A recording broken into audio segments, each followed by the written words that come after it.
I don't sell a product or a ring or a computer or a software. I change consciousness. Confusion is the ultimate form of manipulation. Put so much in the news, bombard society with so much going on that you become numb to everything and just live your life. Most of the people need to belong to something. So if you're listening to this, go join a group of people who are doing what you would like to do, and then give yourself some time. If you have any interest in being massively successful, we have the formula, the people, the exact blueprint for you to follow and get there within a couple of years. And if you could have all that, if you could have access to all that, would you get after it?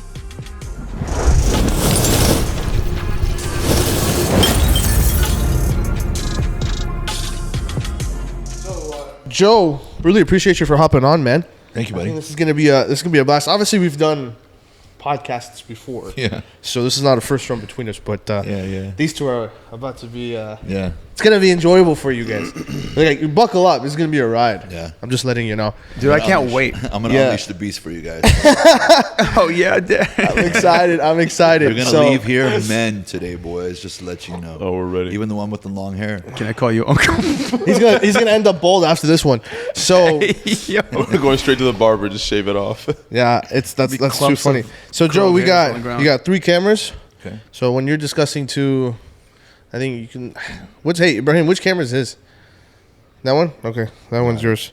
So we're gonna do it on that, and then So what's going on, guys? I hope everybody's doing well. So I'm sure you guys have seen my man Joe before on either this podcast or just previous content together. We've done a lot of cool stuff. I'm gonna do a quick kind of reintroduction on like just everything he does, and just and then we'll kind of get started. So, Joe, would you say, if somebody were to ask you like, what exactly are you in like 15 seconds or less, what would you tell them? Because I know you're into a lot of leadership stuff, a lot of sales stuff. You're killing it in the mortgage space. So you're doing a lot of cool things there, and I think I want to get into that because you provide a very cool angle and just a perspective on like the world of sales and leadership. Right. But if you were to like explain to the audience like who exactly is Joe in under 15 seconds, what would you tell them? From a professional perspective, really when you drill down, you zoom out on the skill itself. I'm an expert in reading human and communication behavioral patterns, which allows me to anticipate and predict problems in the future or better set up scenarios in business performance because things become predictable. 98% of human behavior is pretty much the same. In fact, 98% of human DNA is pretty much the same. And if you take a look at brands and media and everything that's influential in the world, they understand this. And this is why they're so influential on everybody else. The brand you wear, the t-shirt you chose, the shoes that you like, everything has been coded in a certain way to influence you.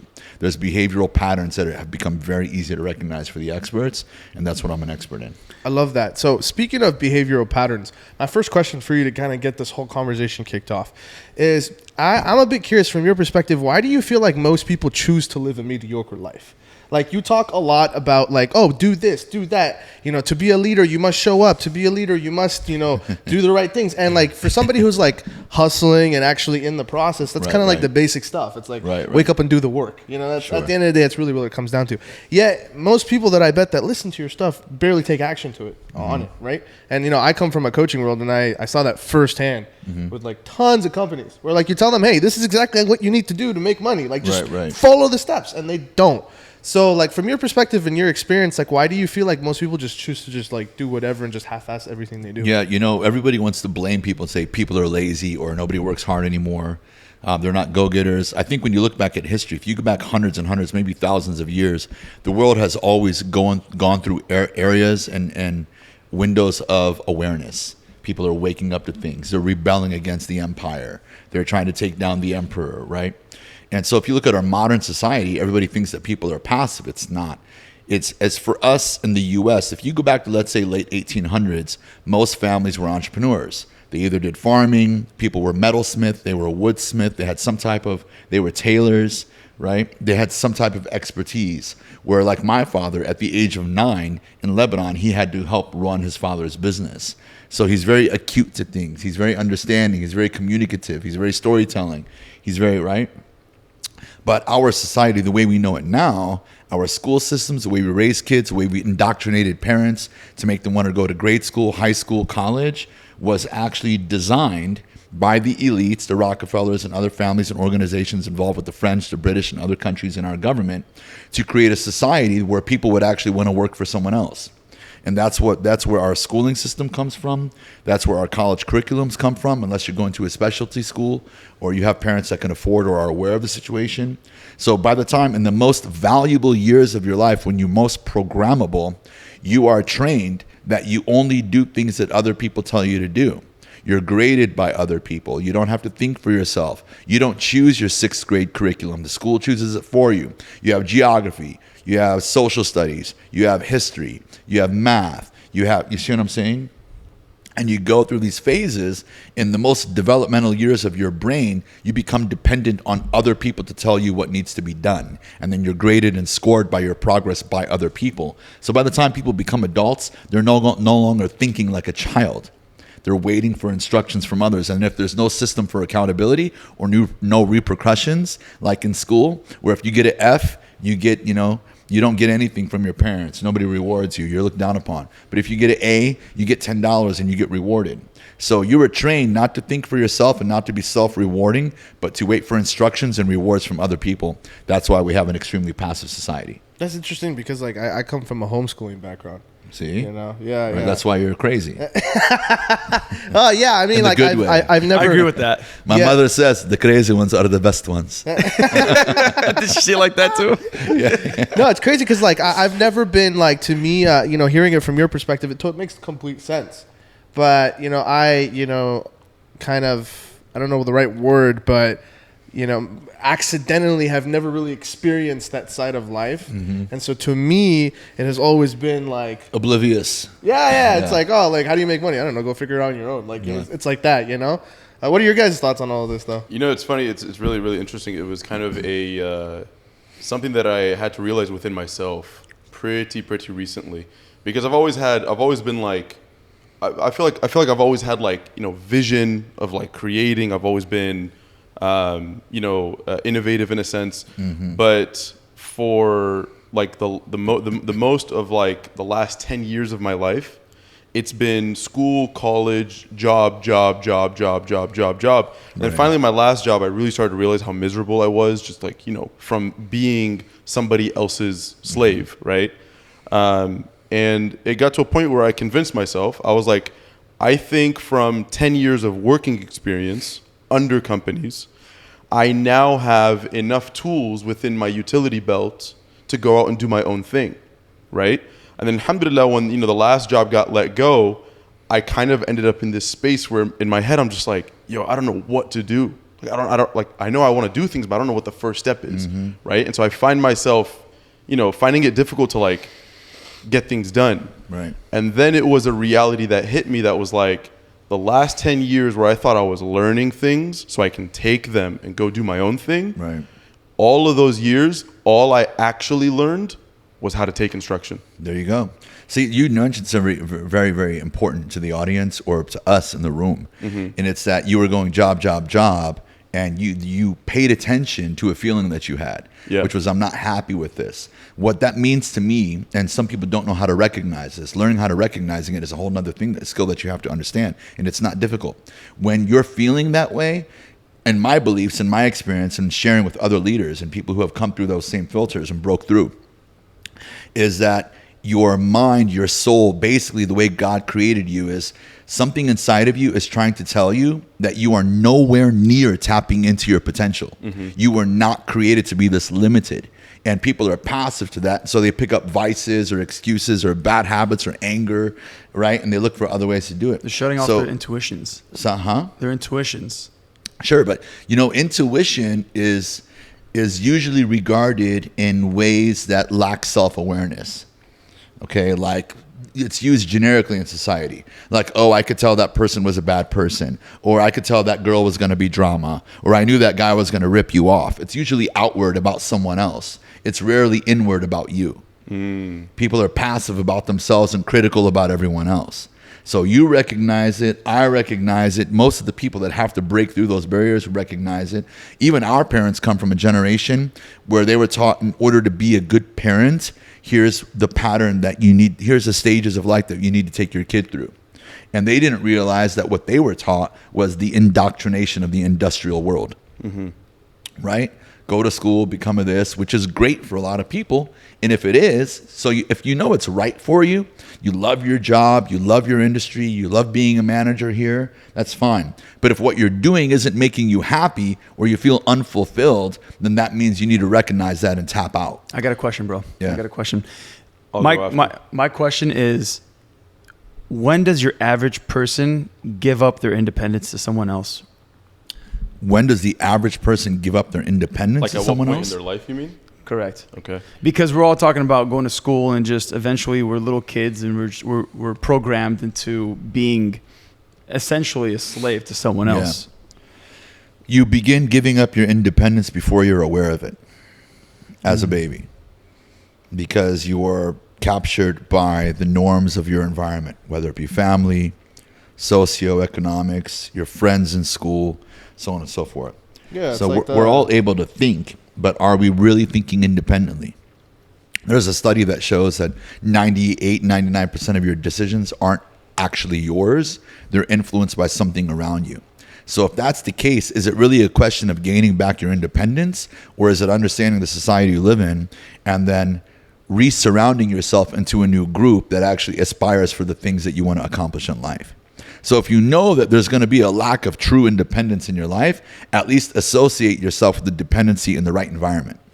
You know what I'm saying? Yeah. So it's like the Truman Show, you know? The Truman Show? So to bank off that exactly. answer. Yeah, it's straight up. That's what it is. To bank off that answer, my question is kind of related to it. How would you recommend, like, for example, the situation I just explained about myself, how would you recommend someone like me changes the hardwiring in my brain that I've just gone through in the last 10 years? Because it's like, I know I want to break out of it, but my body is kind of like used to this cycle. My brain is used to this cycle. And it's like, I'm trying to rebel against it, but I'm not able to really, like, I want to rewire some of those that have been instilled. There's probably a bunch of methods. We can probably log on to a bunch of podcasts and get 50 different ways. Right. If you take all of them, the common denominator between all of them, it's to not do it alone. It's to surround yourself with the people who are already aspiring or doing what you think you would like to do more consistently. Right? So let's say you've got a group of friends that are, stuck in their world. They're cool with it, whatever, right? And then you got another group of friends that are really forward thinkers and aggressive and breaking rules and not believing in society and challenging people around them. As long as, I believe as long as you're keeping your values, all that stuff is good. And it really is a function of how much time you spend here and how much time you spend there. I've always had this really sick idea where I think it would be really, really dope because 100 other people I surround myself with, right? They're definitely kind of like more on the, the interest of self-growth and stuff like that. And I've always had this really dope idea where we kind of like almost create like for the lack of a better word, like a frat house between us. Where it's like just a band, like just a few brothers. All we get a place together, right? And we just motivate each other, right? One person wakes up at 6 a.m. to go to the gym. Oh, hell no. I have to wake up at 5:30 now. Right, you know what I mean? Oh, you're cooking all your meals instead of getting takeout every time? Okay, right. no, I'm going to flip and do it as well. And I'm going to do it better, right? Yeah. You worked out twice today. Now I'm going to go flip and work out 3 times. Right, you know what I right, mean? yeah. I'm really down to like kind of find create a few your own people. community, yeah. This guy, he lives too comfortably with his family. You know what I mean? So he's not down. This guy just got married, so he's not down. Bro. I would have been so down, bro. I've been looking. It's funny. I've had some homies like Jan. Can you slow down your But speech, bro? what do you think of that idea? Well, I mean, he would say A little frat house of bros. I think that if that's what you need to go to the next level, then that's what you do. There are going to be seasons to those relationships. So that might work for a year or two, but even that circle is too small. Like when I go and mentor a company, let's say I mentor a company of like, one company has 20 agents, another company has 1,200 agents. In a company of 15 agents, the 2 top producers think that they are kings. Yeah. If I were to take them and put the environment of 1,500 producers, they would be average. Yeah. See what I'm saying? Absolutely. So they're eventually going to their success in that small environment is going to limit their growth, which is what happened to me. My temporary success in sales, I always got to a point where I wasn't necessarily the quickest guy to the top, but when I got there, I would maintain it longer than most people. But every time I got to the top, in that closed environment of one company, one team, one primary group of friends, and my eagerness to learn and to develop would subside because I'm one of the coolest guys in the group now. That's a danger zone. Yeah. Because in this world, everything's changing so rapidly.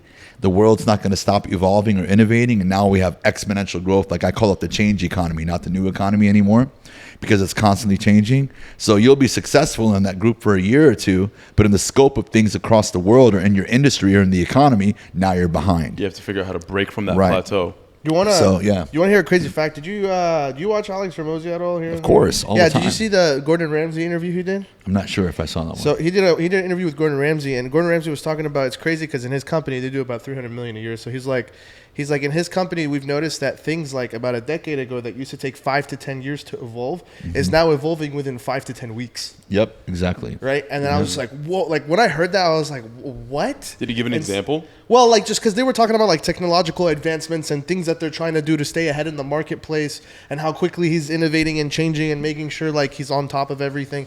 And he said like usually we would put a product or a system or something in place and it would last. Like, we were just pre-printing as cash for a long time. Now it's like every like month or two, like we have to do something that's different, that's unique, that stands out, or else we're gonna get caught up by some other competitor. And so like just to kind of prove your point. It's like, actually kind of cool that you mentioned that because yesterday I was actually at 2 conferences. One of them was for small businesses, and one of the classes that I attended in the conference was related to like how AI can help your business, right? And the guy started off by explaining something very similar to this. He was like, in the 80s of 90s, the thing that made you successful was information. If you had access to certain information, then you can apply it to your business and it would help you like exponentially succeed, right? In the early 2000s and even like till a few years ago, it was all about the new thing if you got onto it first. If you were one of the first people to do something, right? So think like early 2000s, like we talk about like Facebook and like all the different things. If you invested in those stocks early on, you're living right now. Yeah. He said in the modern era, right, because of how things change so quickly, the only thing that's going to make you successful is how creative you are. Because there isn't going to be like necessarily things that exist that you can tap into that's going to shoot you like further than everybody else. It literally just has to constantly be coming from your side. You have to constantly try new things and be creative over and over and over again in order that you can just stay on top. Yeah, I could see that because I thought that was very, very similar. I feel like the world's walking into a aspect where like technology is kind of doing everything for you. And so like even AI is like how quickly it's advancing. I don't know if you guys, ChatGPT came out, what, 6 months ago? How long has it been? I don't know. Like, can we look it up, Alex? How long? A year? Yeah, so it's like in just a year, and like you see the advances they've done and how many applications have been like made through it, and like now ChatGPT is actually in Apple CarPlay with the new cars that are being dropped. It's moving so fast. You're just like, what the hell? Yeah. Like literally at my fingertips, this thing right here, I could. Dude, did you see the new thing that Mark Zuckerberg just put out? Yeah. With the new VR. That's so Two guys talking to each other in different countries, but instead of like a digital image of you, it's the actual image of you. And AI is converting it so that your real face is apparent to the person, but your audio is moving, like all your facial features, your wrinkles, everything show. It's crazy. Just like this. You're talking about like a Star Wars. The new VR thing. Go look at Mark Zuckerberg's new post on Instagram. If you guys want to edit the clip, we can overlap it right here in the video, and you'll see him talking to a buddy in a completely different area with their goggles on, their headphones on. But it's like I'm watching you right in front of me, your real face talking to me in real time. You know what's really cool? Which is great for me in the training world. But you don't need to go. Yeah, you don't have to move. And when they tell me now, man, you're everywhere, I'll be like, yep. Actually, a great question on that. Like you travel a lot for what you do. Off and on, yeah. Off and on. So is there? I understand. Look. I understand like the convenience of being able to virtually train and all that stuff. But would it do you like dislike the part of like actually traveling and going to different places and? Before we move on, Yeah. check this out. Sorry. Look. Yeah, that's it right there. Hold it up for the camera if you can. I don't know if you guys can check this out. That's- We'll put that's it up. what- We'll put it Well, up. that just looks like two guys in a room. What are we No, looking no. at? Yeah, they're this is completely metaverse, separate. bro. They have goggles on. So that's what the other guy is seeing Mark's face like that, and Mark's seeing his You know, face. it'd be really cool if like your grandfather, your mother, your father. You know what I'm Look, saying? your Y'all mother. could just like go and just record it, and then eventually AI will just So this is you in program real life. how Their you. consciousness. This is how Their it looks like when you're in the consciousness, and so they'll that way, respond to you as if they really would. whenever like you they're miss talking them, to you, you it's can like- have Dude, that's conversation, creepy. Yeah, we're which having would be two By the way, which would be super scary. that's But already in the movies. Hold If on, you look at pause. Star Wars, Superman, bro, I just said something crazy right they now. all go yeah. back. They all go back and talk to their physically dead ancestors. Yeah. like Superman. Even in the '80s, his father would show up and speak to him in his real consciousness. Yeah. Right, Yeah. like the way he would have communicated. So What was your question? So I'd say like a cool addition to that in the future would be if you bring like your mother, your father, your grandfather, grandmother, like a loved one, and AI is able to recognize their facial movements and their speech and how they speak, and then from there, Oh, so it's like they're ever living? 10, 15 years down the line, assuming that they've already passed away, now you can just hop on the just have a VR chat with goggles them? and have a chat with them. It's a trip. So if you take a look at the new technology, I think I've seen that before. a lot I've of seen people something aren't like that ready to believe it. Like if you're not ready to believe it, you're not ready to see it. But they're already discovering ways that they can download consciousness, Yeah. and that's where the That's whole kinda scary, cloning man. So comes this is from, and- interesting. So like, what does that mean to you? Like That I would know this is really like, that would put Like out your of experiences, business, your thoughts, your stories. Who are the people who like quote unquote speak to the dead? What are they called? I forget what they're called. what? There That's a was thing? one. Not psychics, No, not psychics. not Psychics don't psychics. speak to the I dead. What think are they're they called called? X's. No, I'm just kidding. Yo, not people who perform voodoo. That's I don't know. different. I don't know what it is, but I remember They- there was a coworker one time. She was explaining to me that she like went to. Dang, I almost had the word, but she went to someone and basically like this lady had like a group of people, and they all went to. I think they legit went to a grave, right? And then supposedly it was just like, oh, your grandma's saying this and that. Those people are gonna go out of business, dude. If you can, all that whole story just so you can Wait, come all to of that point. this just so that we can, I mean, dude, if you can, They're gonna go out of hologram your business. grandparents, dude, then those people I are heard- not gonna have a job anymore. I heard Your it's grandma- not your a grandma's booming saying industry. something. Did you eat yet? Very interesting. so I got that. I get it. All right, cool. interesting Joe. fact for you. It's not So psychic, apparent- bro. I'm tripping out about it. Wallah. What are Hey, they called? those bro? guys are going out of business. Yeah, They're going out of Whoever they business, are. They're screwed. Whoever they are, they're going Allah out of haram, business. bro. Man. So I wish guys, America's Got Talent was here to like, bang. No, I would have got the red. It's all right. We still love you. No, Yeah, yeah. here's an interesting fact. Apparently, my wife. I don't just love said this to me. She's like, myself. Huh? Walt Disney had his head frozen in case science could ever do anything with his consciousness. Just his head. Yeah, apparently. Just Yeah. This is like the oldest. This is the oldest. Bro, the oldest Futurama. one in the book, right? Oh, really? Isn't that like even also like Scientology is all about as well? What? It's like they have like this They have $1 million reincarnation. insurance plan where it's like you'll pass, but when technology and science becomes more advanced, we'll just bring you back to life Possibly. on some That's how they vibes, They dude. believe that? I thought Well, there's a lot of people that believe that. Look, you know how they We don't- say we don't like believe in things in the conspiracies movies. here, A lot man. of things in the movies are actually based on research or science that's being worked on. Mm-hmm. You have even going back to the movie Demolition Man years ago with Sylvester Stallone and Wesley Snipes, where they were both frozen prisoners. They were both like savages, right? Rebels, and they were frozen. And the world got into trouble, like the future of the world, and they needed somebody to be able to like fight the battle for them. So they like unfroze them, and they came back as themselves. So it's that concept has been in that sounds like a cool movie. I'm By not the way, gonna lie. boys, Yeah, it is. it's called a psychic medium. psychic Medium. That's what it is. Yeah, dude, they're going out of business, bro. Damn, bro. is shocking. Sucks. So, Yeah. any tips on how they can market? But I'm just kidding. They're trying to talk to the dead. People don't even know how to communicate with the living.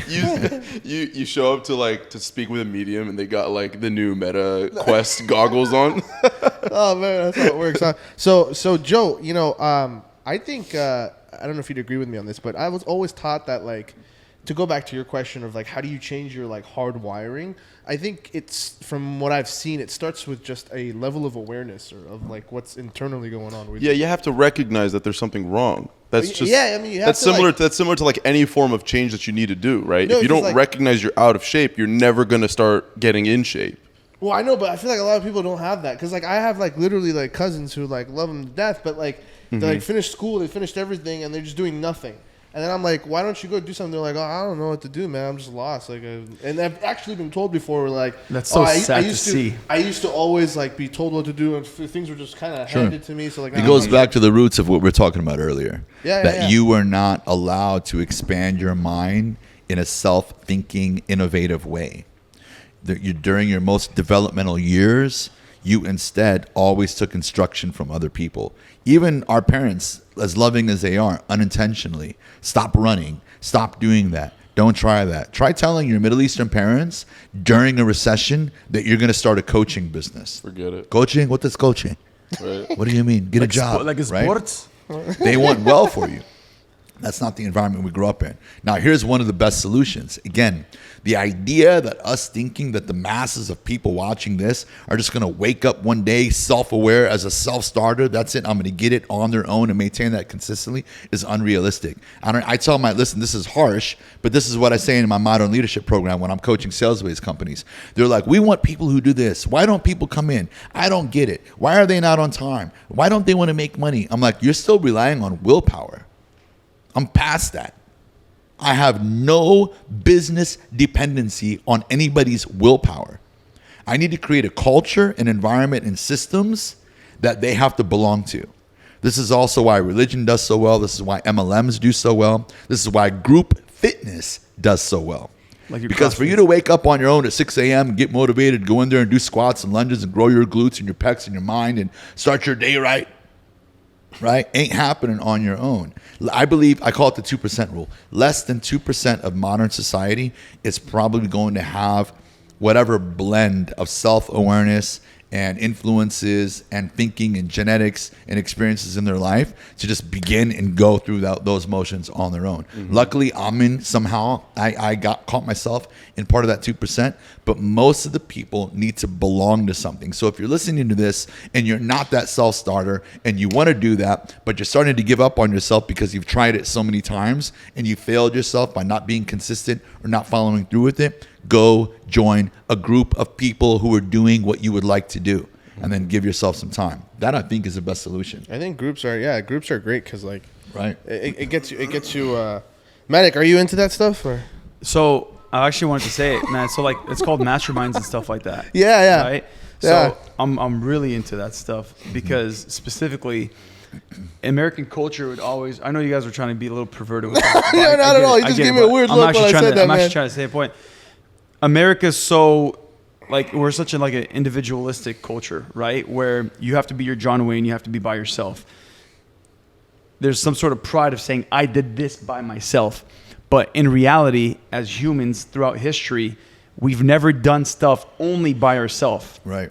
Or the greatest things were never achieved. Great societies, through groups. Great businesses, and so on wasn't just from one person. Mm-hmm. It wasn't only Mark Zuckerberg. It wasn't only Steve Jobs, right? Sure. It wasn't only all these other major successful people. It was the team. It was, of course, it was their leadership, but then everyone played a part. When it comes down to civilizations like Rome, like Greece, like the Turkish Ottoman Empire and so on, it wasn't just one person. It wasn't one warrior that it wasn't one leader. It was everyone else that contributed to it. So when you talked about getting into groups, if you're not feeling motivated, be in a group that will motivate you. Sure. That, as BB said, that frat house analogy, that's the same exact thing of being in a group that pushes you, that makes you strive towards good things. So yeah, one of the strongest of the 6 human needs is the need for acceptance. Belonging. Right. Yeah. So if you hang out with the wrong group, you're eventually going to want to be accepted by them. If you hang out with the right group, you're eventually going to be acceptance. And acceptance means to mimic what they're doing. Everybody wants to sit at the table with people who are headed in the same direction. Right? So you'll eventually start to mimic the group that you're with. You may outgrow that group at some point, but you're right. The idea that I did this alone, I grew a coaching and mentoring business alone, no. I didn't invent the technology that I use. I didn't invent the marketing that I use. I didn't, all the mentors that I learned from, the groups and people and companies that I belong to weren't just me. So what advice would you give to people, or that one person that sees their friend group and they love them, but they feel like they've outgrown them? Like, what advice would you give them to move on, or how to move on? And if somebody's really special to you, like maybe our siblings or our lifelong friends. You notice how even if you guys go 2-3 years or 6 months without seeing each other, when you get back together, it's pick it like up. you never left. Yep. So to me, it's not giving up on friends or leaving people or family members. It's more of like an allocation of time and focus. And the other thing that I know, and I'm guilty of this at times too, is sometimes you will continue to associate yourself with that group because there's less pressure and lower levels of accountability. It's easier for you to be in that group because it doesn't challenge you. Make sense? So some people have access to higher levels of growth, but they might tap into it and then go back to something else because they realize that they're not used to that pressure or those expectations. And they're worried. You know, there's a thing that I put up on my Instagram a while ago, and I said, people don't fear success, they fear consistency. Because there was something going on at that time that was like, oh, people actually have a fear of what they're capable of their greatness. I'm like, I don't think there's very many people that know I have greatness in me. I'm afraid I don't want to see it. I don't think that's how it goes. I think they're afraid that they're going to go down that path and they're going to give up on themselves. They're not going to be consistent enough. If I start going to the gym, I know myself. I'm going to go for 3 weeks and then I'm going to stop going again. If I get into my faith, I know myself. I'm going to go at it for 6 months and then I'm going to start veering away. They have a fear of giving up. Nothing else. This is also where the group comes in. Okay, because there's no one person that I think that can just be consistent on their own. For the first 10 years in my business, it was a driver. I had a chip on my shoulder. I wanted to prove people wrong. I wanted to demonstrate to my family that I could do something that was unthinkable to them. I wanted to show my peers, even some of the friends that had given up on me in certain windows of life that I had contributed so much time, energy, and money to, disappeared. So I had a chip on my shoulder. I could do it alone. About 10 years into it, I started to get lost a little bit. I didn't have the same drive anymore. Why? Because that purpose had expired. I had already proven that. So in order to raise myself to the next level, I had to surround myself with people who were way above my level. In fact, one of the things I did, I told you, during that time, which was for me was around 2017, 2018, I decided to like double down on my lifestyle a little bit. It's not the most intelligent way to do it, but that meant upgrading the status of where and how I live, updating the status of the memberships and the associations that I have, maybe even my car or something like that. But I had to shake it up over time. The biggest, I think, killer of people's growth is what I call the budget trap. They go through a period of life where they're like, how much can I make?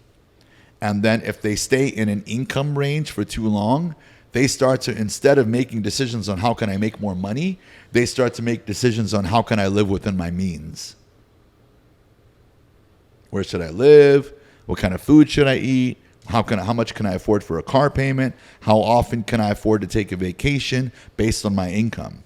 Instead of how do I increase my value in the marketplace so that I can continue to expand and make progress in my life. You want to kill your motivation? You want to fall into depression? Don't make any personal progress.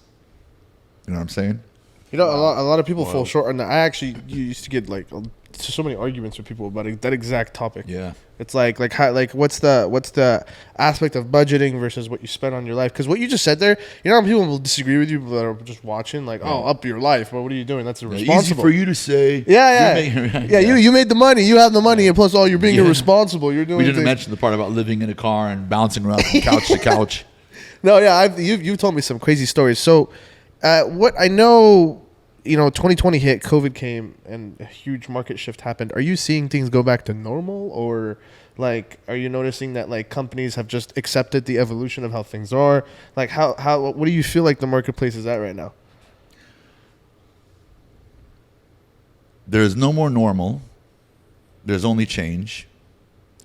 And the marketplace right now is different. Like, we're hitting a tipping point in the economy, even the world economy, that we've never had this exact combination of components before, at least in the history of the modern world, let's say past 500 years. What are those components?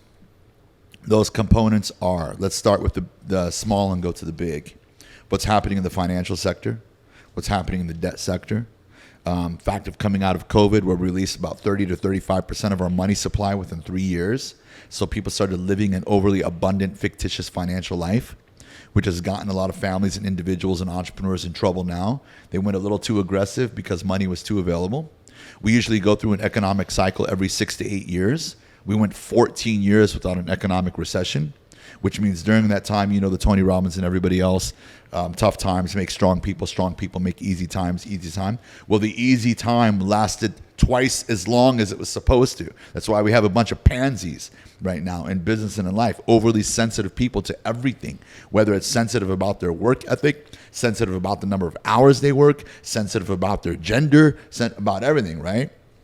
That's what happens. Now let's go on a global level. Now, we know for the past 25 to 30 years, there's been a lot of changes in the world, a lot of technology. People right now have access to social media, influencers, YouTubers, people that have their own podcasts, from the Joe Rogans, the Patrick Bet-Davids, the Ed Milett's, and so on, are speaking their minds. And this dissolves the influence of the elites. And people start to subscribe to them. Look at Russell Brand, whatever his name is. It just got canceled on YouTube because he's speaking English his guy. mind. Yes, the English guy with the long hair. Super intelligent, right? Just got banned off YouTube. So without going into details, we know right now that the temperature, the technology, and the timing is right for the global organizations like the World Economic Forum, WHO, NATO. We know that those organizations right now are taking a global approach. You see, in the U.S., and other countries talk about distracting people and misdirection. We're so good. Everybody's so good at making a distraction on gender inequality, on women in the workplace, on all these little micro topics. These might be important at some level. We should give them some mind. Some of them are ridiculous, and people just need to move on. But it keeps everybody busy. People are arguing about who should be president. Wait a minute. Do you understand that there are much larger, much more powerful organizations and financial institutions that our government is now 70 to 80% submissive to?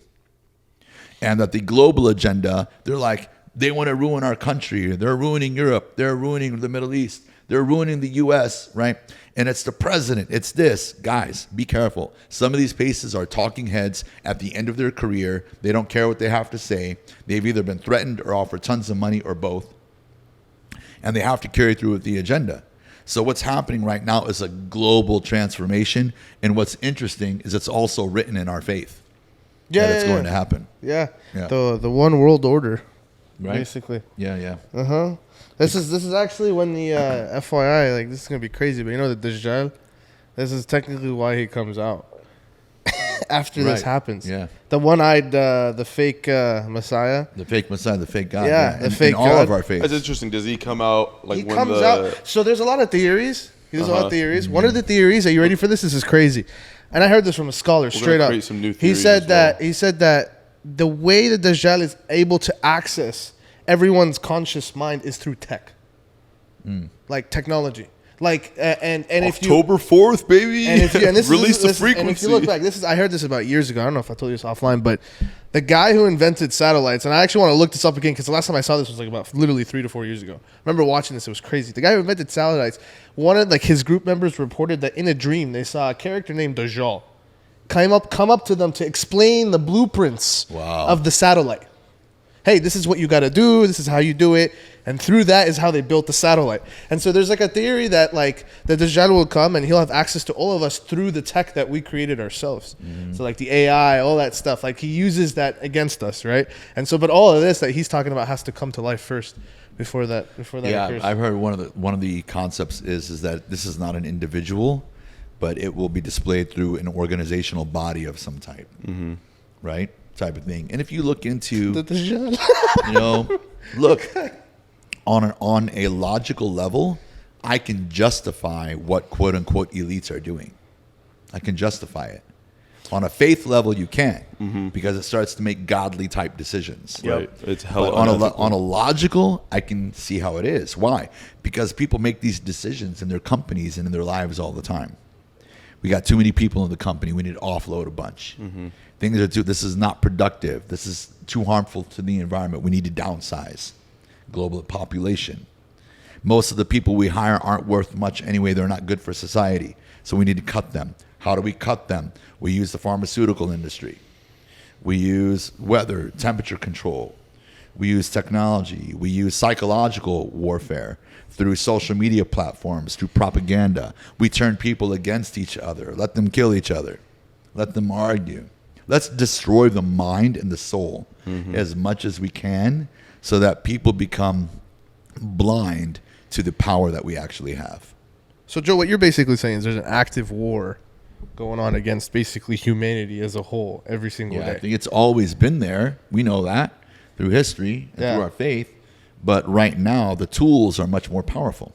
Let's take a look at the U.S. in its inception, the Civil War. You realize people were shooting and fighting with knives and swords and rifles that shot one bullet at a time. Our weaponry is much different now. Okay? Even, I think Biden slipped and said it on TV one time. He's like, do you think we want to minimize gun control? We think that you guys are going to rebel against us with your guns?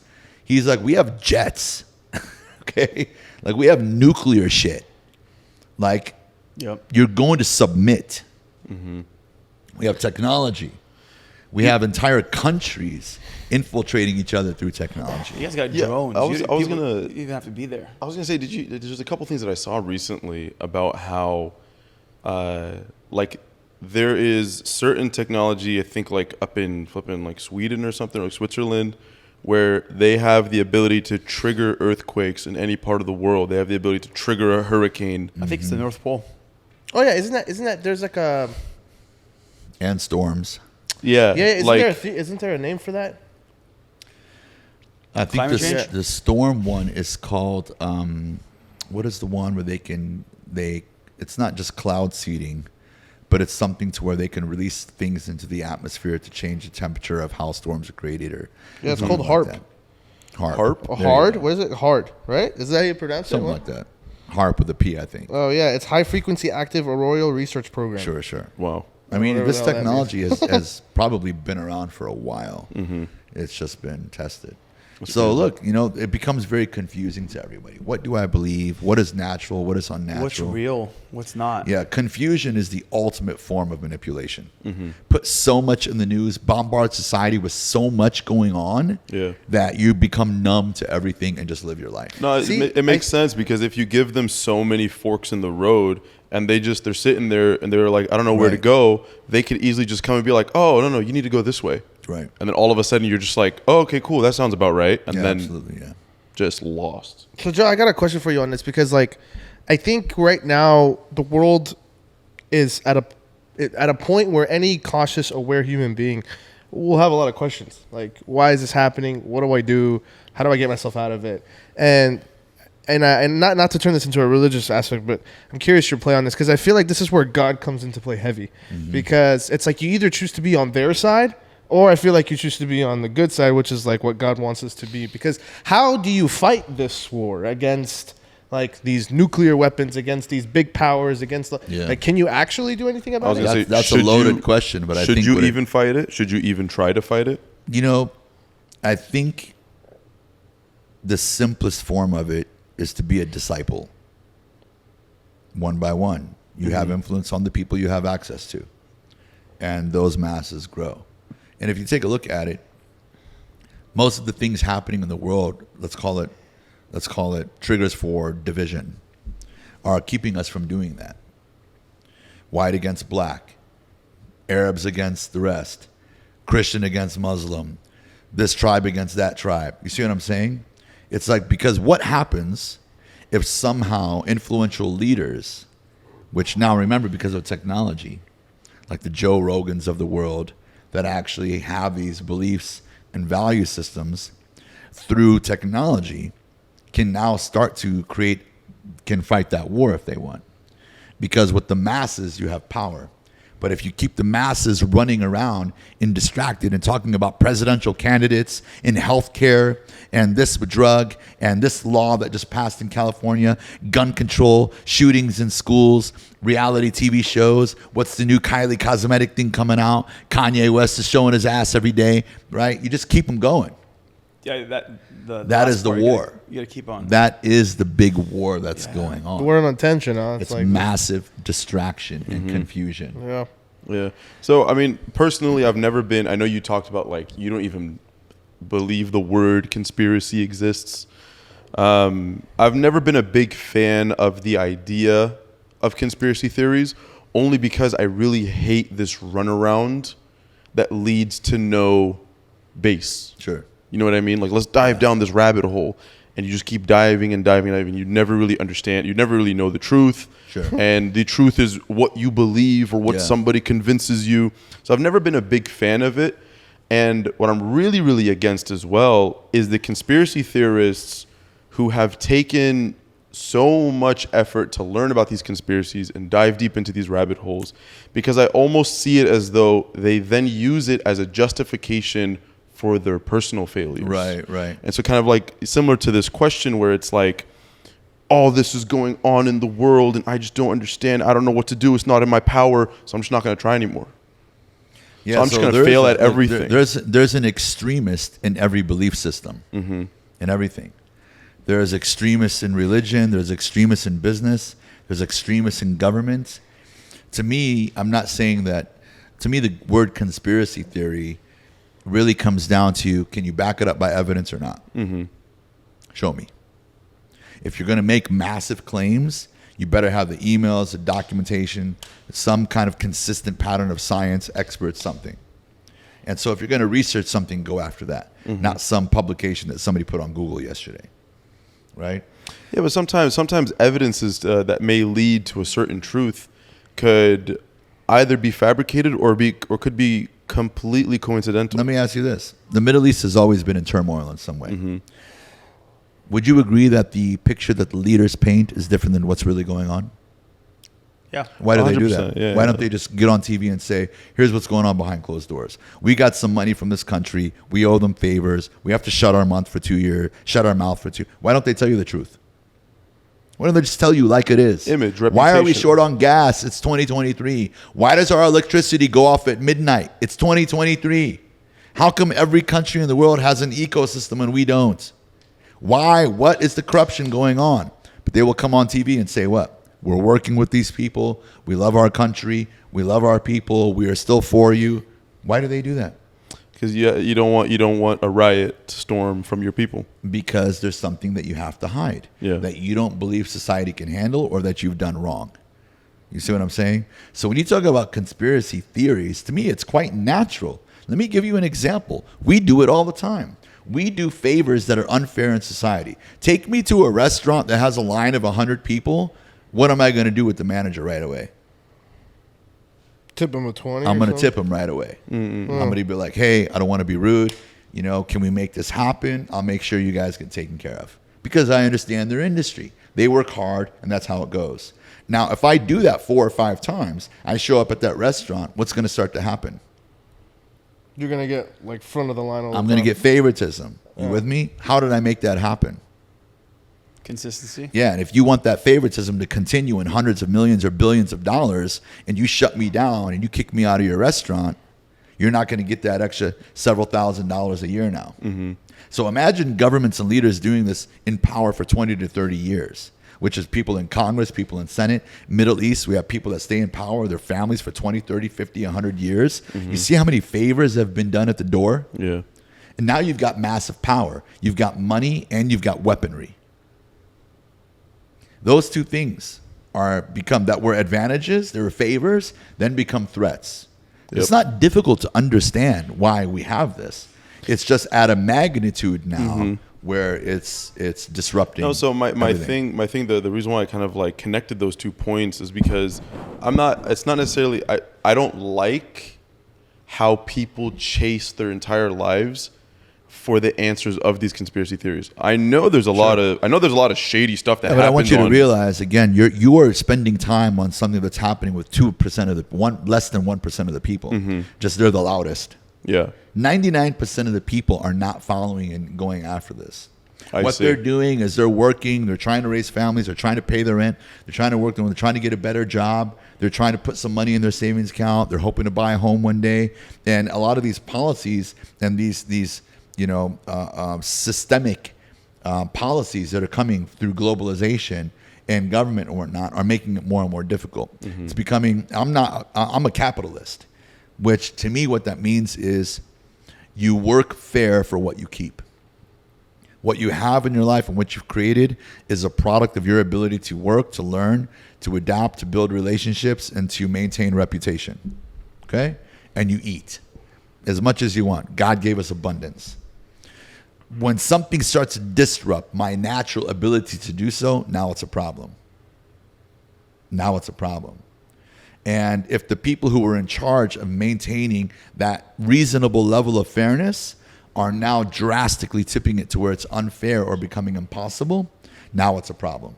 You want to do your favors and your bribery and your, lobbying? Fine. I understand the game, bro. We understand. When I want favors from somebody, it's my responsibility to try to do something for them, whether it's in the form of money, a favor in return, they use my connections, whatever the case may be. But when you're on a government level and you've got doing favors, you give me a government contract, I slip $2 million in your bank account in Jamaica, right? Fine, do your thing. But if your business starts to impact my ability to grow as an individual, or what you want to call what used to be the American dream or whatever, all of our families ended up here. Why? Because we love the American culture? No. Because of the opportunity was more realistic and more abundant here than in our home countries where we were born and raised, right? If you start to impact that, now we got a problem. Mm-hmm. Yeah, no, I love it. I love the idea that because it's basically, it goes back to like the classic idea of like there's all these uncontrollables that are going on around you. Don't focus on them. Focus on the controllables. Right. Go out, hustle, become better, learn, grow, improve. And like you said earlier, raise your value in the marketplace. Sure. Because even though those are going to exist around you, it's for the most part, it's not affecting your personal life. Exactly. At least it's not now, right? Yeah. But yeah, it should never take you away from, once again, the opportunity to go out and get your own. Exactly, yeah. So when it comes to that topic, you're talking about conspiracy theories. Don't distract yourself with that. There's always going to be people in the world, even 1,000 years ago, that are preaching something that's like a little bit too fluffy, a little bit too, bro, you're overboard now, you're losing your mind. I believe in realists, people who think logically about a situation, see consistency in patterns, clues, coincidences, and really put two and two together, bro. Common sense. Okay?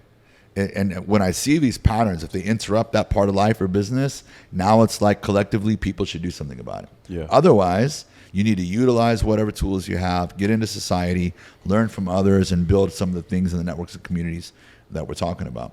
So I wanted to ask this question earlier, but then the opportunity went, but I feel like the opportunity came back right now. How do you, I guess, help someone recognize they're in denial for certain things?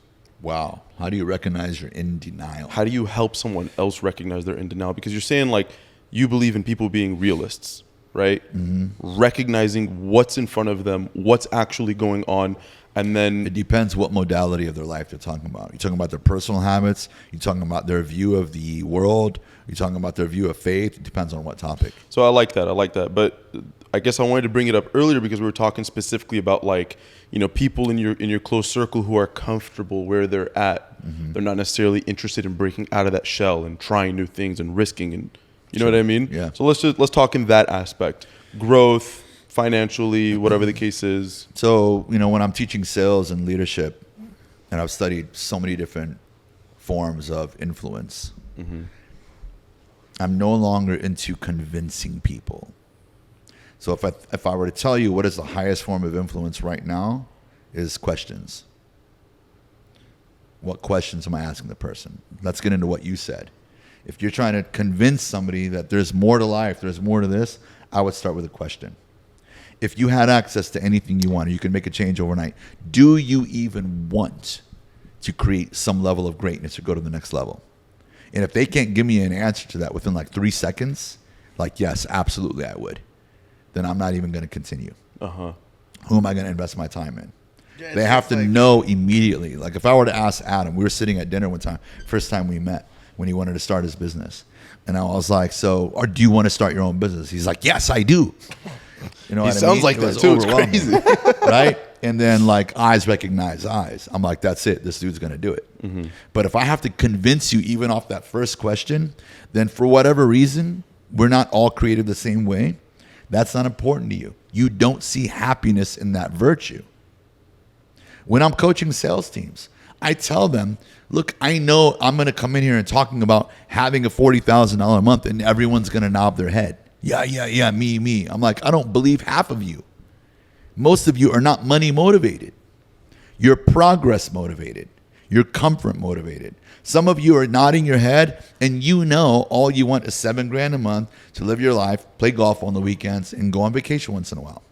Some of you got a chip on your shoulder. There's an uncle you're trying to be like. There's a sibling you're trying to prove wrong. There's something you want to do for your family or your mother, or you're just naturally inclined to get out there and get after it. You want to go beyond the goal that I gave you. But I'm not going to sit here and believe that everybody wants to do that. I'm past that part of my career, my awareness of people. So you would say, so to kind of like, I guess like summarize the answer in a sense, it's like you would ask them questions in order that they can kind of like recognize on their own that they're in denial rather than do it Arab style. Let me give you a question right now. If I said, listen, bro, right, if you have any interest in being massively successful, we have the formula, the people, the exact blueprint for you to follow and get there within a couple of years. And if you could have all that, if you could have access to all that, would you get after it? Absolutely. Yes or no? Okay, good. So you gave me an answer right now, right? So now I know that I'm listening to your conviction. I'm listening to your tonality. I noticed you looked away from me to the left. There's a little bit of uncertainty in your voice right there. I'd say about 60-40. I'll be honest, I wanted to throw in a joke, but I held back. That's why I kind of the joke, and you're right. The joke was because I was looking for a direct answer. No, because it was like, do you want to have this and that and that? I was like, all right, is this another Instagram ad? And so I want to tell you something right here to be open and transparent on camera. Yeah. I conditioned your response about 3 minutes before you answered. I said the highest form of influence is questions, and the first question I would start with is I would ask a direct question: do you even want to be successful? If I gave you the blueprint and the map, would you want to be successful? And if that person doesn't give me immediate yes, I'm moving on. So I already told you what answer I want from you. Yeah. So when I asked you, I was hoping you would respond to it. You even caught yourself in the middle of the joke and said, I better give him a direct ass answer. No, absolutely. Or he's going to hammer me right now. So some level of it is he's over there getting trippy. He doesn't even realize it, but he's cooking dinner for me tonight. You know what I think is really, really cool is just the answer you gave in general. We were having this conversation yesterday because we have our own show as well. Shout out King of Average. But we were talking about it. We were talking about it yesterday. Did you say his show is King of Average? Yeah. No, I'm not going on the show. No, you weren't I invited. love you, so I was going to say the same thing. You weren't invited, but nonetheless, Okay, whatever it was, we were talking yesterday. We were Right. recording an episode, and I was explaining to him this whole idea about how some guy who's doing his master's in psychology, very respectful guy, great guy. One time I was asking him a question about finding motivation and this and that, blah blah blah blah blah. And the first thing he asked me was that exact question. Wow. He was like, he literally goes, okay, well, is that what you want for yourself? And I was like it's almost like a rhetorical question. It's almost like dumb to ask. Yeah. But it really kind of like makes you step back, put yourself in that position. You're like, holy smokes, I do want this. So it automatically completely if I told you, you will have it. You will have it. Would you want it? Absolutely. You see what I'm saying? I don't look to the left. So then I know that I would put my heart and soul into you and help you get there. So here's the interesting part, because I think some people say yes to that question because it's the cool thing to say. It's the right thing to say. And because it's like, oh no, I always want to be a loser and not do anything. Right, You know, like Yeah. So I've caught people do that. No, too. but that's why Call that's it why the it's interview really, response. That's Everybody's why a professional interviewer. That's why the next level is basically what he did. He didn't just break down me answering or how quick I answered. He broke down my entire body language. He saw where my eyes went. There's that hesitation in the voice. He was able to break all that down because everyone's gonna say yes. Nobody's gonna look you dead in the eye and just be like, no, I want to be a failure. Nobody's gonna do that. Sure. But you get the genuine response from everything else nonverbal that the person is doing, right? And then here's the thing. Now the person might have all the nonverbal cues. They might check off every box and be like, wow, this person's motivated. Ask them. Not ask them again. But in a week, look how much progress they made, and from there you might change your decision about the person, whether or not you want to continue to help them. Yeah. Because once again, the reason why I love all of this is because if you ask the right questions and they don't arrive at the answer themselves and break out of their denial, then stop investing in that person. And then here's the thing, when I'm working with now hundreds of sales teams, what do you think people say in their interviews? Everything you need. I want to crush it. I'm coachable. I'm hungry. I'm hungry. I got family to feed. Everybody. And so I know now after the interview, employers tend to go, okay, now here's the general training. Let's see it. I have a problem with that because I think, okay, they interview well. We've had quiet people do extremely well. And now we've had them loud everything people they not need. do very well at all. Mm-hmm. We've had people that came in suited up, ready to go full energy their first week, all of a sudden start missing days their second month, right? So that's why we put systems in place. So it's the incubation period. I call it the infancy period. The first 0 to 120 days, you have to basically try to condition this person into the culture of the company you want to create. Most companies, what they do is they bring somebody in based off of the promises or the verbal agreements they made in their interview, and they sit them down for 90 days, and after 90 days, they decide whether or not they're doing well. I'm like, what are you doing?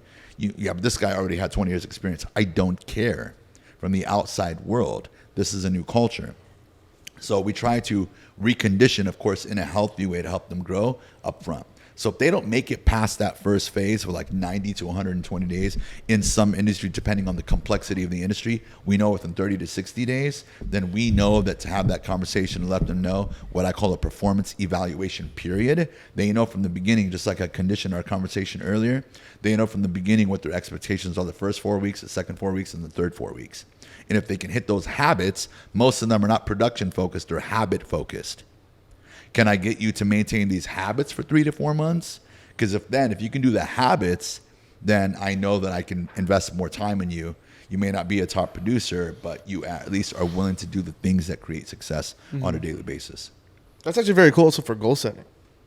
Absolutely. Because I went away from I want to make this much money by this time. Like I stopped doing that a long time ago.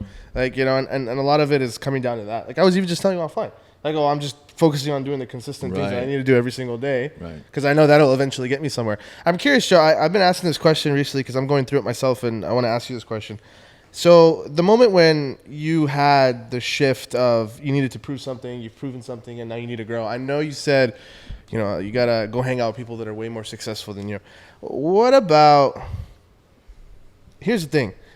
Through this podcast, I've interviewed a lot of cool people, and you've seen it. I met a lot of successful people. Yeah. And to me, religion's number one, and there's a lot of these guys that don't have that. And so I don't really care to hang out with them because money is like I'm motivated to make money for other purposes to help my family, be financially free. There's certain things that I care about, but not to the point where I'm going to sell my values and go hang out with somebody who does things that I don't like. Not at the expense of your faith. Yeah, right. I'm not doing that, right? So, but I struggle now because I'm kind of in a point where I'm like, all right, I already went through that phase where like I proved to myself, I proved to my dad, I proved to everybody I can make money, I do it, alhamdulillah, thank God we did it right. Now I'm like, okay, why am I doing this? Like what's my reason to wake up every day? What's my reason to keep pushing further? What did you do to reignite that fire in you?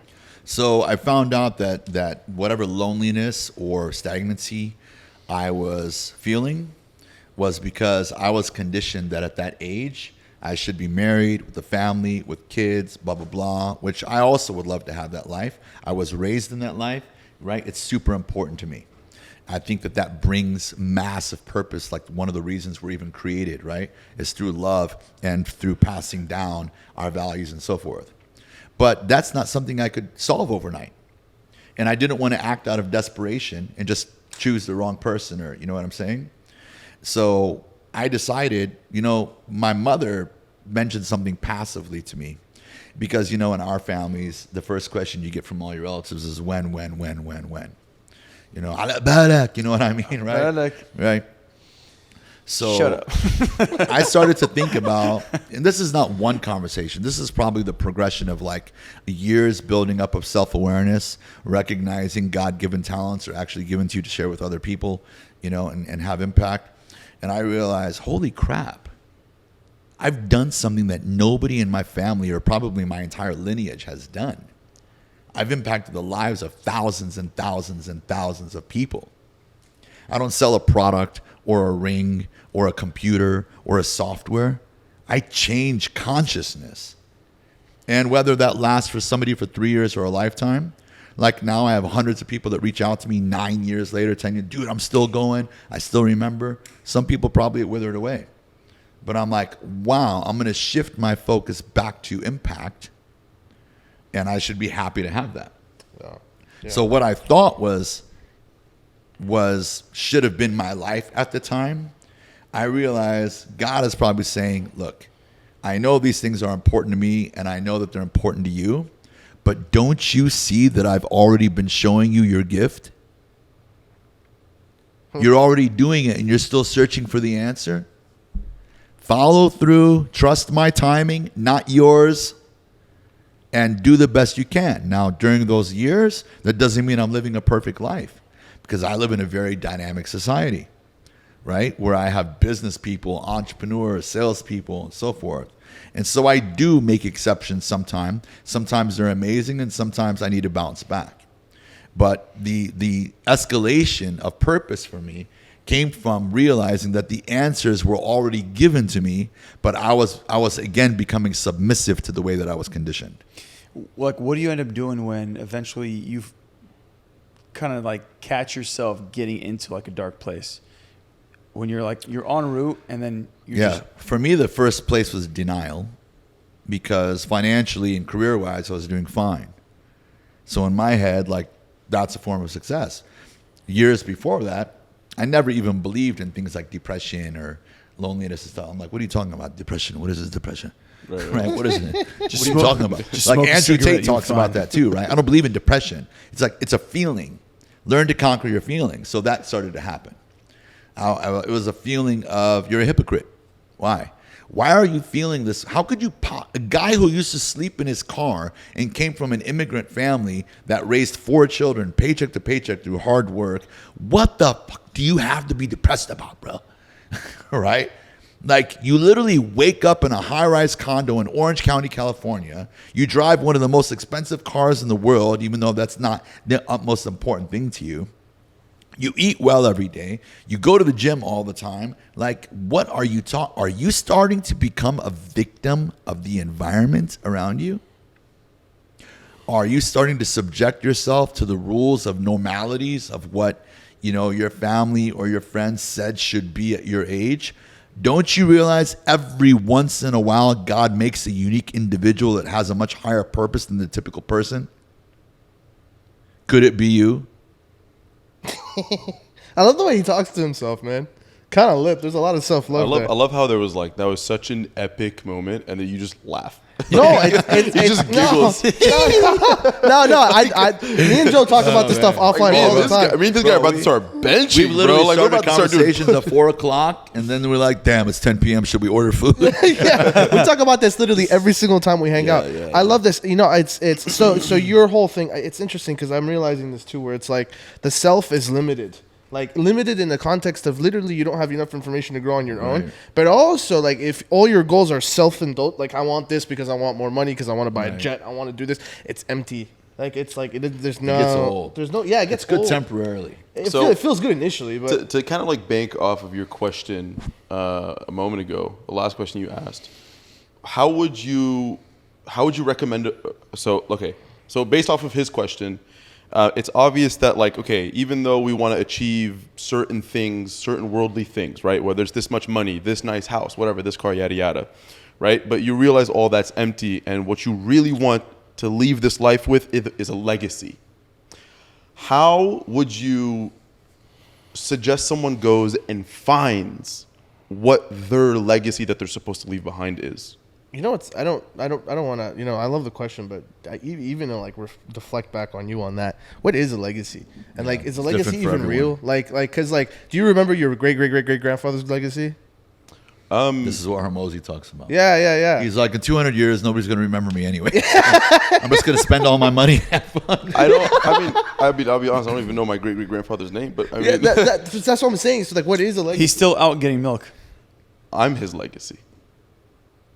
Anyways, no. Here's the thing. No, to answer your question, like, like what actually is a legacy? Yeah. In my opinion, Sadaqa Jariyah. That's so again. I go back. So Sadaqah Jariyah, it's a terminology in Islam where basically means it's a good deed that you do that's constantly being used by Has others. a ripple effect. Has a ripple Has a effect. For ripple effect. example, So, like you build a mosque. So Right. every single time someone prays in it, you Exactly, get a yeah. good deed for it. Well, I mean, for example, you're a coach, Right. right? The things that you teach people, it has like this effect where every time they do it, if it's something positive, God writes it down as a good deed for you. Right. Right? And then if they go to teach it to others, now you see how Right. you're, in a sense, like you literally have like this recurring investment It's like of a pyramid. all You know these. what's funny that you mentioned that? Because when I was blind to this, you don't realize sometimes what God's doing in your life until like a year later. Every time I would start to feel like that, I would get a random message from somebody. Yep. Joe, I'm not sure if you knew this, but when you first came into the company 8 years ago, I was going through a divorce. I had gone back to drugs and alcohol obsessively. My wife moved back in with her parents or whatever the case may be. And, because of your training, I finally started to make money and I felt like, okay, I'm becoming a man again and blah, blah, blah. I had no idea that these things are happening. I've had people follow me out of offices with looks on their faces, afraid to talk to me, but I started to recognize these patterns. Like, several times, not once, I've had people actually follow me out to my car after a lecture I would give. Because during my lecture, I'm very quick to demonstrate, but also to show vulnerable the mistakes that I've made, all the way down to the personal mistakes in my lifestyle. And people would follow me outside. I've seen grown men come and follow me into my car, all with the same look on their face, to the point where I would get out of my car and go walk up to them because, first of all, I walk fast. Okay, so if you're chasing me out of a building, your ass better be going at least 30 miles per hour. Usain Bolt. Because I'm like out of there. Okay, and I would recognize this, and I remember most recently, the individual is not important. It's the scenario. I can look at their face and I'd be like, "You're going through it right now, aren't you?" Mm-hmm. And I started using that phrase, and 3 out of 5 times the individual broke down immediately. Oh, wow. Oh yeah. It's So- like you gave him the permission to finally, Right. Yep. And it seems like every time somebody would be thankful for that, it would crush whatever stupid negative feelings I was having. Like, dude, your purpose is much greater than that. You're not a perfect person. You probably never will be. But don't forget that you're able to do things that less than 1% of 1% of 1% of 1% of 1% of 1%, etc., are able to do in this world. Right? And that, I think, is what kept me going on that second wind. I love it. Yeah. Yeah. No, I mean, purpose. This is what I was trying to bring back to the point previously where, like, the world is in an interesting time right now where you're being forced to think about what's outside of it. Because if you focus solely on the inside of this world, it's very depressing. Mm-hmm. Like, and what I mean by that is, like, goals for yourself and like, okay, what do I do now once I do accomplish it? Or even coming down to the basics of what you're saying about changing who I am, etc. Like you said, like, what's your legacy? You immediately brought up Sadaqah Jariyah, which is the ripple effect, which is what we're taught to do as Muslims. So it goes back to like something bigger than just what you have in front of you. Even if we can't completely understand it. And you don't know, it doesn't questions matter. you. You And I know think, it's by the right. way, you know how like we always try to like, at least me, I try to be optimistic, But I think in a weird way, because the world is in such deep shit right now, excuse my language, people are actually waking up and questioning things and actually trying to be more educated than they were before. Sure. Because like now it's like, wait, why am I even doing this? Wait, what's my purpose? Like, why do I exist? Why am I even going to work every day? Or you even see like all this like remote work people. Like, why? What the heck's the point of even showing up to work if I'm not gonna get like an increase in salary? If I'm not gonna do this? If I'm not gonna, there's a lot going on where there's a lot of questioning, maybe a little too much. Dude, that's okay. But- I'm down with it. First of all, you consider yourself a little bit optimistic. You're the only person I've seen within 3-year period that will like dump hundreds of thousands of dollars into a business and be like, "It's okay, we'll do it again." I'm like, okay, bro. You go ahead. But getting back to that, so as far as like my career is, I make my money by coaching sales-based companies, because a lot of their leadership stuff is outdated compared to how you have to communicate with the world now. And a lot of their sales systems are just not designed to be high performance. They're usually hand-me-down knowledge from previous managers, owners, et cetera, et cetera.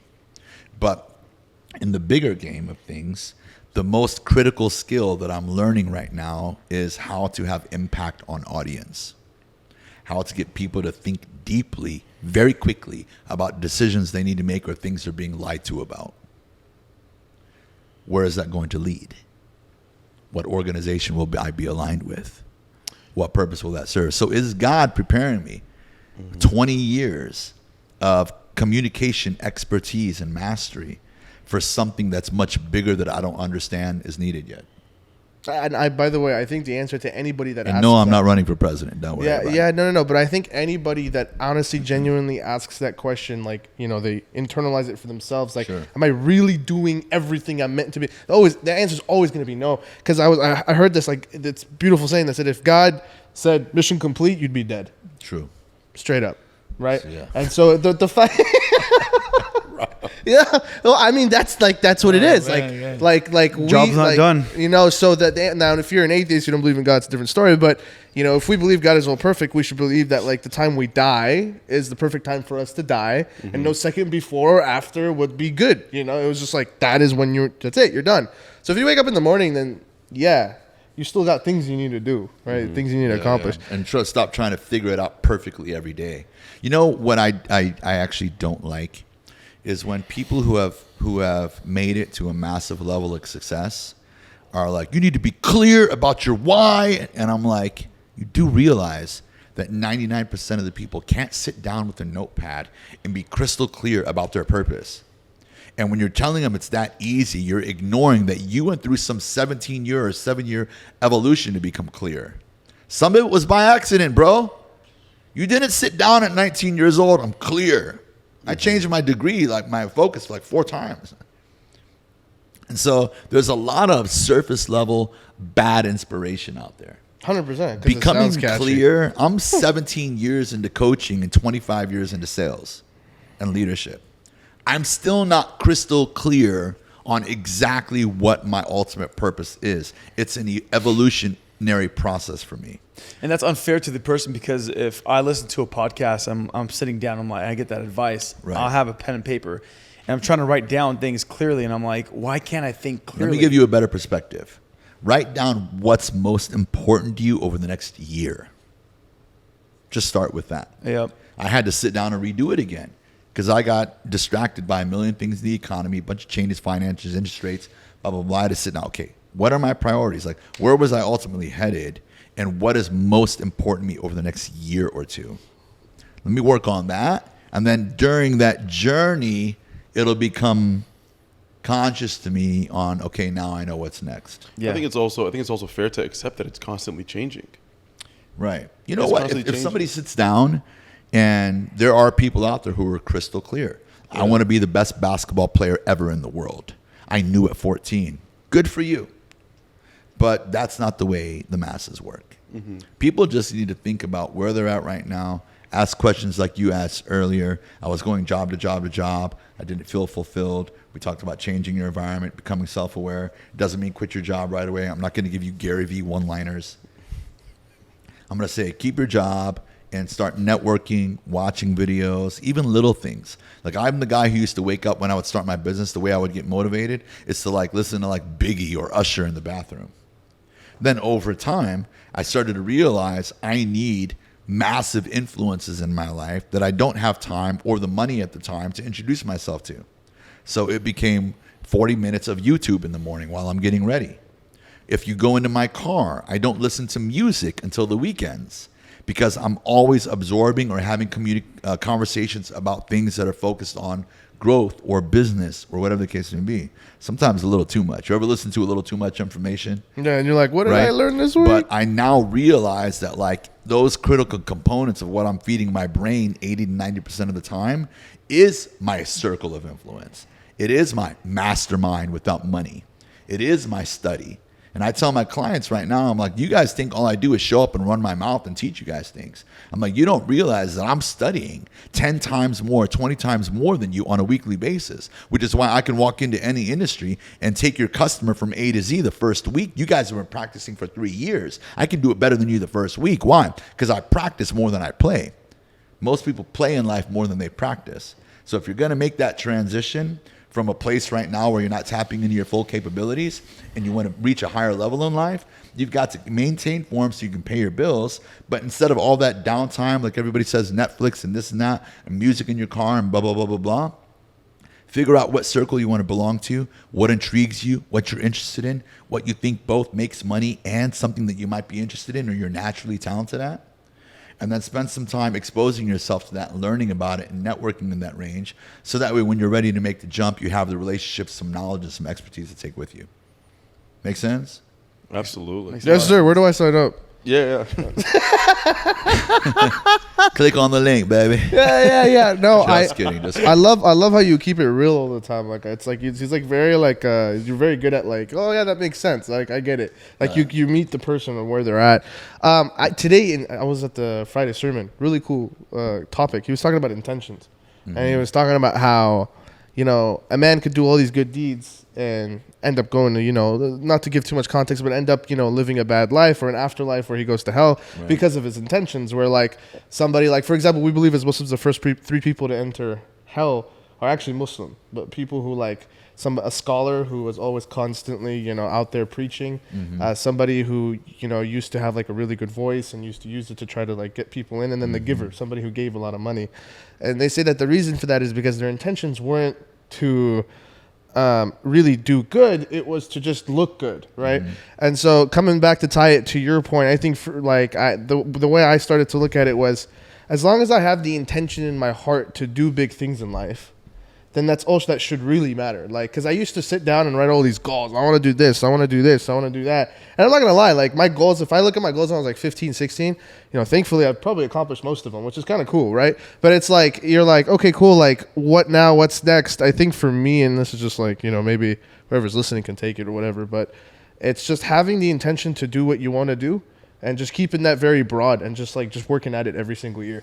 Like, it's like, okay, like you said, like, because some people like, and then that intention, I feel like over time gets more and more organized. So it's like in the beginning, it might be like, I just want to be rich.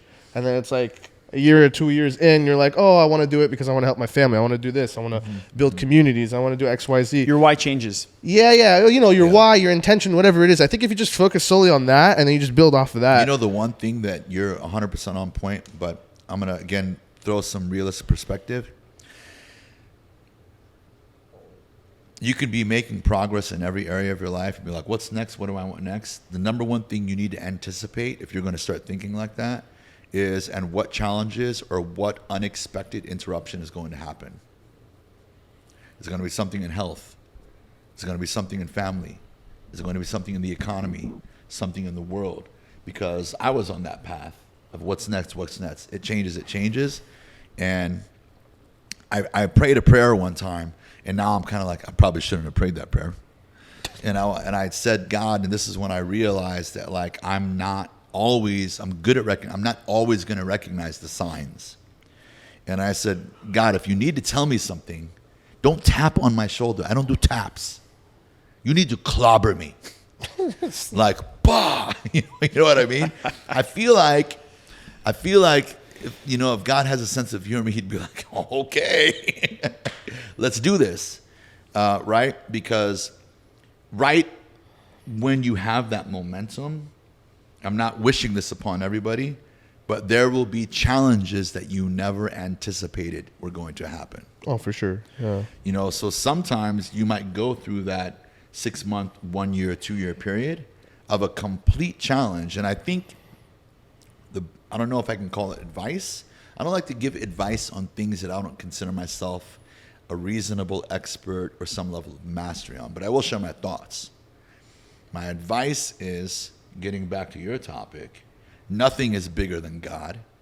And the quicker you can realize that your challenges are not that big compared to other people in the world and get your shit together and get back on track, then the quicker you can move on and manifest the things that whatever's next for you in your life. If you don't mind sharing. There's no such thing as continuous progress. If you don't mind sharing, what was kind of like that thing that you got hit with? I would say, you ever seen that video of Mike Tyson where he's like, you're not going to be successful if you don't hit rock bottom. You got to hit rock bottom to be successful in whatever, context proportion, context that it is. I would say probably one of the biggest ones for me was when I moved to California. It was sort of an overnight decision. I was young, 22, 23 years old. And I moved there with, I pocketed $180 that I had in my bank account, moved out, slept in my car for 4.5 months, met friends. I did get to crash with friends sometimes and things like that. But it was like one of those like random, I'm young, what do I have to lose things. I meet people, build relationships, work ethic, everything's good. I get in the mortgage industry. I make a couple mil. I spend a lot of it. I kept a lot of it, got into a house, took on some responsibilities. And then I started my coaching business in 2006. There was no way for me to predict that we were about to have the biggest housing crisis ever. Okay? And that the things that my audience was mostly going to go broke and out of business, my customers. So here I am, the son of an immigrant family who raised us on like a combined income of $15,000 a year, making or having access to over $1 million at the time. I'm talking, this is 2005, 2006, which is significant at the time, especially since I was practically homeless 3 years before that. And to either lose it to spending, to investing in the wrong things, or to starting a business at the wrong time. And to have access to that lifestyle and see it all disappear within 9 months to where I'm evicted from my home. I had to get evicted from the apartment that I got because both my roommate and I were difficult. He had to bounce on me. He lost his job too. It's understandable. And to have all that happen while I'm trying to prove to people that I can be a mentor to others. So to be able to sleep on a friend's couch who is also a favor sent by God. You need some place to stay? Yeah. You got something for me? There's somebody driving up right now. He's going to say hello to you. Thank you. So, right? To walk into companies, door knock, and be like, I'm here to train your company on how to become better in sales and leadership. That was a big one for me. It was the embarrassment, the guilt, the naysay, the doubt from friends, and multiple other things that were all hitting me at one time that then ended up being the biggest gift. It humbled you. I was 29 years old. Oh, yeah. Wow. Yeah. Wow. And now I've been 16 years in coaching. To be honest, I thought it was the hair loss, but that's much. I thought it was the hair loss, bro. But the second I shaved it, everybody was like, "You look better like that." So Everybody? It sounds like a girl, man. That doesn't sound like everybody. So, final question for you, Jordan. We'll wrap it up. So, and this is for all the entrepreneurs out there.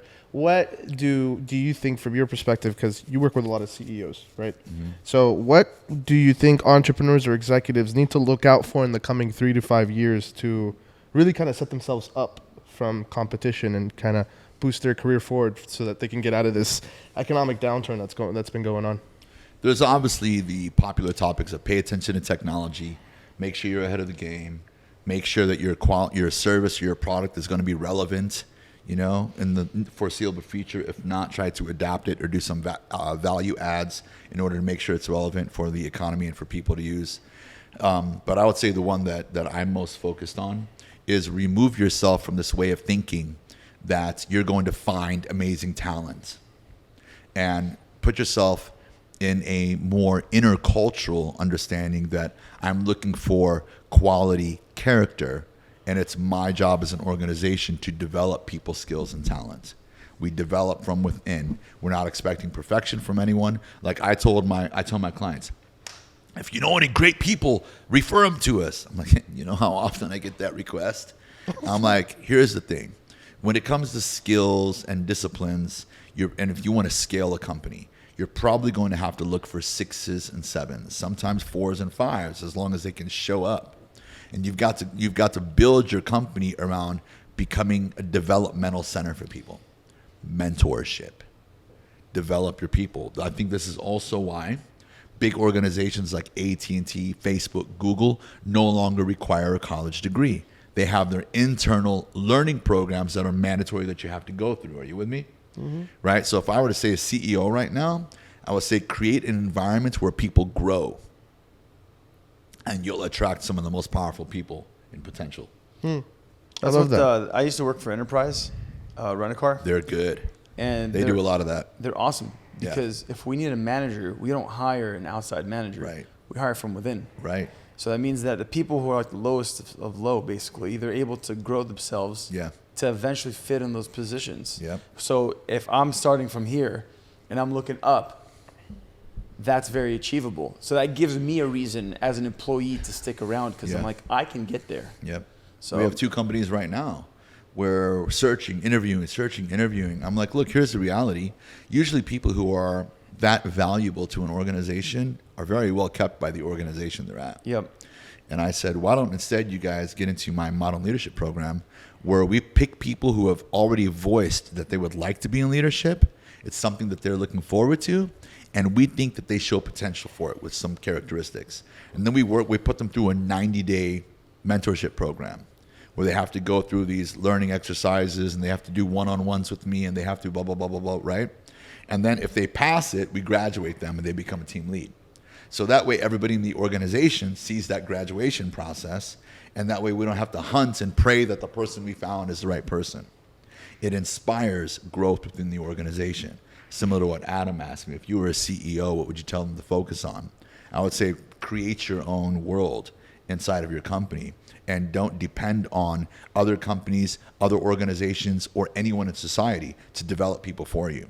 Find people and develop them. The ones who don't belong, you'll recognize much more quickly, and the ones who do belong will be inspired, and you can tell by their actions. You know, I was at like 19, right? When I was 19, I worked at a BMW dealership. Mm-hmm. Over here, it's a Shelley BMW. It's in Buena Park. Right. And the sales manager quit, and he moved on to somewhere else. So that was an open spot. That was a high-paying position at the dealership. And I remember the used car salesman, all the used car, manager, all the other like slower managers who were barely doing their jobs. Once that position became open, everyone was walking up like, Malik, how are you doing? Everything good? Everyone, let's gather up for a meeting, guys. Everyone I'm like, wanted be it, quiet, John. like you were a month ago, you were not even like in that position. But because that became available to everyone else, there was blood in the water. Sure. There's a whole bunch of sharks. Sure. So everyone saw that opportunity, they became hungry, so they wanted to act that role. So, which in that case, that's a trying to tricky wrap situation. it up, which it's a really good situation because a lot of people know that role comes with a salary. It gives them hope. What'd you say? Most people know that management roles come with a salary. Yes. So you have to be careful. Look, one of the guys that we chose to be in the leadership program, we chose because he's disruptive every time he loses a deal. Motherfucker! Ah! And goes crazy. Everyone's like, this guy's crazy. You want to make him manager? I'm like, that was much worse. When I'm like, you know how many cell phones I broke on the wall? I started buying refurbished cell phones just so I wouldn't be down for too long. You go back to like Apple and be like, hey man, Joe, welcome back. I said, This guy has a bunch of burners in the car. I said, look, you got 12 other people here. When they lose a deal, they go silent and nobody knows. This guy loses a deal halfway through the process, he throws a temper tantrum. Let's train him. What about his temperament? I'll work on it. Mm-hmm. How do you know? I was the same. You think this version of me is a 28-year-old version of me? Don't you feel like you're rewarding it though? No. And if so, why would you? Because I called him out on it right away. In fact, we just did a sit down yesterday. And we said, here are the qualities that I've chosen you for. And here are the things that are not tolerant. You're going to have to work on them. I said, I know because I'm like you. It's not an overnight switch. But I want you to become aware that it's what we're watching if you're going to become a leader here. Mm-hmm. You've got to learn how to process your negative feelings into some other form of power. And I said, if you slip once in a while and you go off and it's internally on your own, you're going crazy, I said, fine, because that tends to light a fire. I go, just don't treat somebody else with that anger. Find a way to walk it off. Okay? And I wonder if Joe 20 years ago would have said the same thing. No, but you know what? I'll give you a hint. Because the cultures have changed a lot. It has a lot. Like I worked in like the boiler room era, okay, where it was like, you're leaving at 8 p.m. Where are you going? Right? How about you go home? You want to go home? Half day. How about you stay there? Right? And my manager at the time, he was a president of sales. I'm still friends with him. We talk once in a while. He's like, still I love him. I remember one time I got really, really pissed off because we lost the deal because one of my sales agents didn't do what I told him for the 4th time on that particular file for that customer. And I'm like 27 years old at the time. I got like 40, 50 people on my team. And I not only threw my phone across the room, I'm talking like an aisle with like 50 cubicles down it. Like it was a Hail Mary. Right. This guy comes up. Joe, are you okay? Everything okay? Yeah, everything's fine, boss. Why? You're throwing, right? You're getting a little crazy. Everybody heard you. You went out. You know your voice carries through the building. I'm like, fine, everything's fine. I go, boss, I'm sorry. I won't do it again. I know I shouldn't have thrown my phone. You know what he said to me? He goes, no. He goes, I love that part. Just don't hit He anybody. goes, look around. You threw your phone. Everybody's working right now, bro. Everyone's on the phone. Nobody's fucking around. Everybody's working. He goes, just don't throw it at anyone and don't hit anyone. We got an HR department here now, right? So what he was telling me was, he goes, basically he said, everybody loves you and respects you. And once in a while, you freak out. And he goes, I'd rather have that person in that position than somebody who's passive every time something Because happens. it shows that you care. 100%. You wouldn't be doing that if If you didn't lose care. business and it doesn't bother you, then you might not be the one that I want to step up. But if it does bother you, I'm willing to put some time and trust in you and mentor you on how to manage your feelings better, because I didn't receive that mentorship early in the, and you probably didn't either. Sweet. Well, Joe, I really appreciate your time always, man. I feel like, Likewise, man. Yo, I feel Adam, like I sit with you and I always why walk you away trying to- smarter. Why are you trying to kick the guy out? I'm not. It's an hour and a half in. We have like 15 minutes to the next podcast, so I just want to make sure the cameras exactly. don't blow up, Right. But if somebody wants to like reach out to you, talk about your leadership program and stuff that you're doing, how can they find you? The usual, just go to Instagram at Joe Coach. Pretty simple, bald-headed guy in the suit that looks like a hitman. Are you a hitman, though, low-key? I have the same name on every platform. Joe Semaan, Joe Semaan, Joe Semaan. In the Middle East, it's Habibi Coach. No, I'm just kidding. It's not. Baby, Yeah, it's Joe Coach. They'll find me. I'm everywhere. No, man. Yes, well, hey, I appreciate you having me. yeah, too. I appreciate Fun you for times. hopping on, man. Thank you so much. Yep. Sweet.